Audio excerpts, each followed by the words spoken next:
When it comes to completing tasks in the garden, Sam and I don't always see eye to eye. Sometimes that causes a little bit of friction. Now my personality style is one that I don't really like friction, so I'm always looking for ways and thinking about how I can lessen that. In Brene Brown's book, Dare to Lead, she introduced me to a phrase that I think might be the secret sauce when it comes to easing friction around tasks. But before I tell you what it is, let me ask you a question. How many times have you been involved with a project at work and you thought everybody understood exactly when something was supposed to happen and how it was supposed to happen?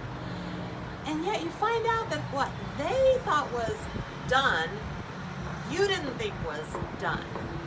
I know I've had it happen. Out here, my idea of done is the plants we buy are in the ground the day we buy them. Sam's idea of done is get the plants in the ground in a few days, but make sure that the hole is exactly the right size and has the correct amount of soil and fertilizer and water. Okay, I realize, not a life and death issue. Although for some plants, I might argue that point.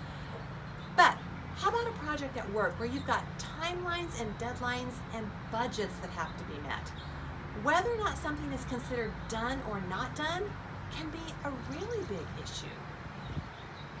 Here's Brene's insanely practical tip. Paint done. Now the gist of that is have a live conversation. Let people get curious and ask questions. Figure out how to collaborate. Do a reality check. Painting done is about seeing things from a lot of different perspectives. It's cultivating the idea of commitment and contribution. So it's not about people just complying because they're afraid not to.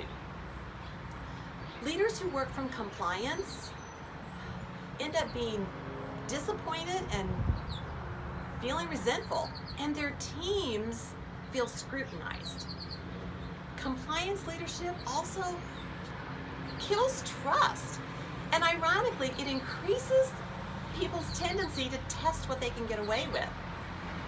Painting done, it sounds like common sense, but we all know that common sense isn't always real common. For Sam and I figuring out painting done in the garden, it's less about telling and more about asking to hear the other person's why. What I'm learning about painting done is it works better when you use more than one brush. How are you painting done? That's my perspective this Friday. I'm Amy Barg, living large.